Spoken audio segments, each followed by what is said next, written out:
Okay, hello. I'm going to show how the terrible drought and heat wave of 2012, the summer of 2012, was caused by a man-made event, and it's not what you think it was.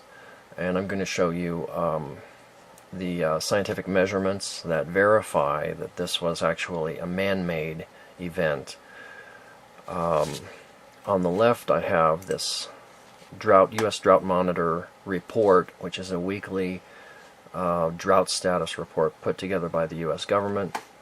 And this small window is the induction magnetometer from Gakona, Alaska, which measures basically the magnetic field from the HAARP transmitter at Gakona, Alaska. Across the bottom we have time, a 24-hour period. And along the side here we have frequency. It goes from 1, 2, 3, 4, 5 hertz. This is extremely low frequency. And the color scale just tells you the power. The brighter the color, the more power is present. So first let me show you that the 2012 summer drought didn't really kick into gear until mid-June. So we'll just step through this real quick. Okay, November 22nd, 2011, and December 2011, January 2012, February 2012, March 2012, and you know, if you lived in Texas it was horrible, but everybody else was okay. April, May 1st, mid-May, June 1st, June 5th, 2012. Things are still kind of normal. June 12th, 2012. Now we start seeing the drought. June 19th. And then from June 19th it gets much worse quickly. And by mid-July, end of July, just horrible drought, horrible drought. And it goes on to September. Here's October 9th. So it actually hangs on into the fall. Okay, so let me go back to June 9th, where it actually started.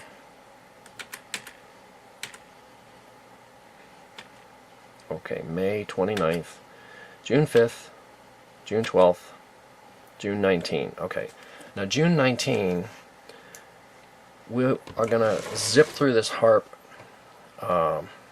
magnetometer, hopefully as quickly as possible. Because, okay, so this is 2011, December 31st. I'm going to try and go through this fast. And each day has 3 views, magnitude north, magnitude down, magnitude east. And basically what we're seeing is just a lot of random, you know, noise that exists in the solar system, coronal, you know, plasma emitted from the sun hits the brought in by the poles. The magnetic field makes the aurora borealis. The main thing we're looking for is horizontal lines, because horizontal lines means a man-made signal. And we're in only, okay, February 1st, about now, February 1st. And these crazy squiggles, I believe those are just the sun. You know, it's not stable in frequency. The power varies. A lot of these are sitting there at DC. A lot of them have a smattering of all frequencies, but the time duration is short. Who knows what that could be. Okay, no. That was the first time right here that we're seeing some horizontal lines. Hope you can see that. Horizontal lines. And that's man-made. Man-made again. For some reason they only show up in the BZ mode, meaning the down measurement. Probably because this detector is really close to the HAARP transmitter. Okay, so now we are in February. We still have a long way to go. So, you know, like we saw in the drought monitor, not much is happening. It was a relatively normal spring. And now we're in March 11, 2012. More solar perturbances, more coronal mass ejections, and also when you see one of these blobs, it'll be there for 3 times because, you know, the energy is not just polarized in east or north or up and down. It's just kind of smeared all over. So, April 5th, April 6th. That's pretty terrible. Okay, April 11, April 13, April tax day, April 15, 2012, and 21st April. You can see there's no horizontal lines here. And if there are, it's probably something from the sun. Or actually, we just don't know. May 4th. Oh, bear with me, this is excruciating. Okay, we're 6 minutes in. Should be able to get the whole thing. Okay.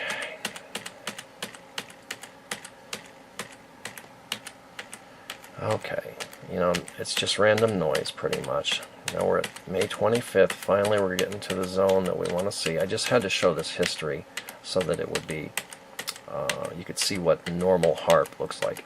Let me also state that this display I'm looking at has either been classified or whatever, but it is not available to the public anymore. Here's the first time we see some horizontal lines. That's man-made power, and it's June 10th, 2012. There's horizontal lines again. Horizontal lines. That's pulsed RF power. Here's the first day they use real power.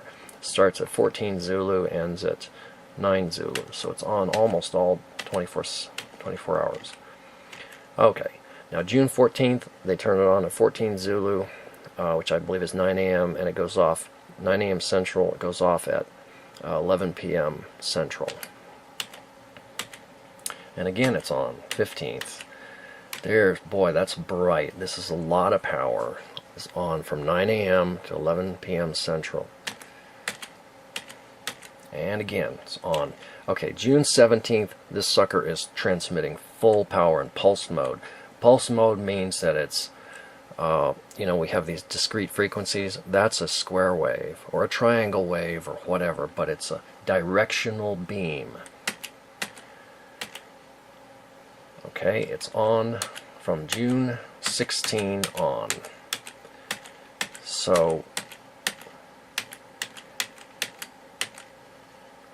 and again, it's the BZ down coil that's picking up most of the energy. So what happens? Go back to the start of June, June 5th, you know, just really minimal drought here. June 12th, June 19, June 26, a lot more drought. July 3rd, a lot more drought. July 10th, a lot more drought. July 17th, severe drought in the Corn Belt. So now let's look back. We'll go up to June 17th here. It's June 23rd. So the HAARP is running 9 a.m. to 11 p.m. every day during this build-up of the heat wave and the drought. Now they've shut it off. Okay, now it's off for the early part of June. Sorry, early part of July, it is turned off.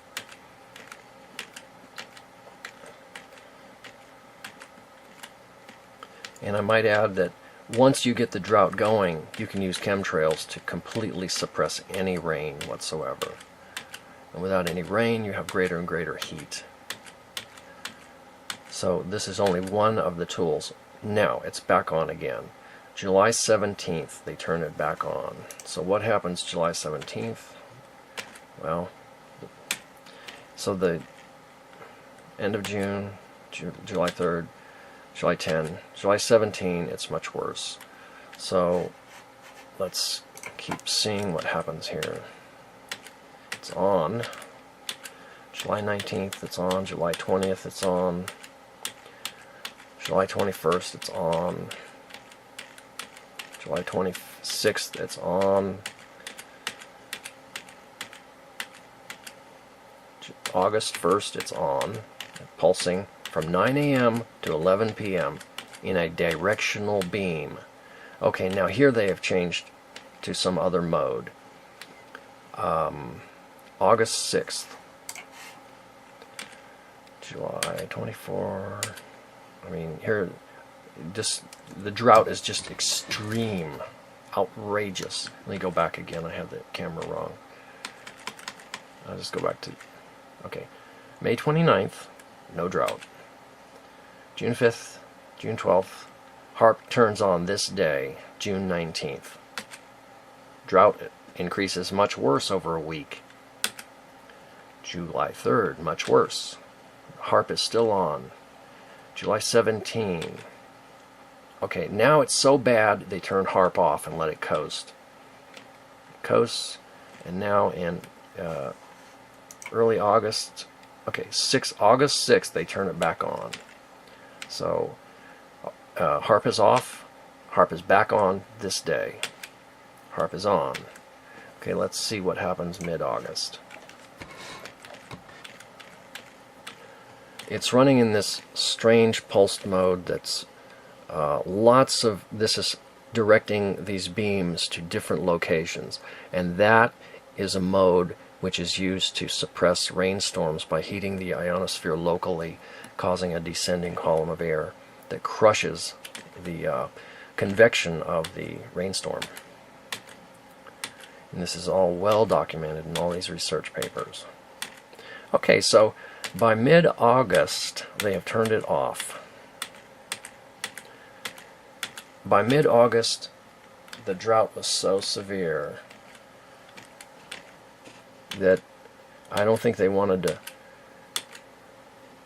tip their hand and have people get really suspicious. Let's see. Let me go back to mid-June, mid-July. Okay, mid-July, it's getting worse, worse, worse. And now they turn it off. Look, it maintained. It's maintaining. Okay, it's shifted to the north. Still maintaining. October 2nd.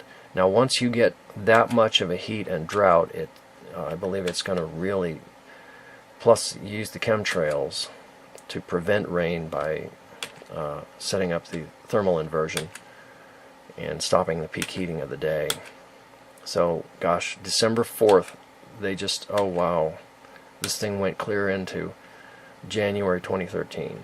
Okay, so anyway, but we do see, oh, and the other thing I wanted to mention was, when you see a single frequency of a lot of power like this is an earthquake precursor.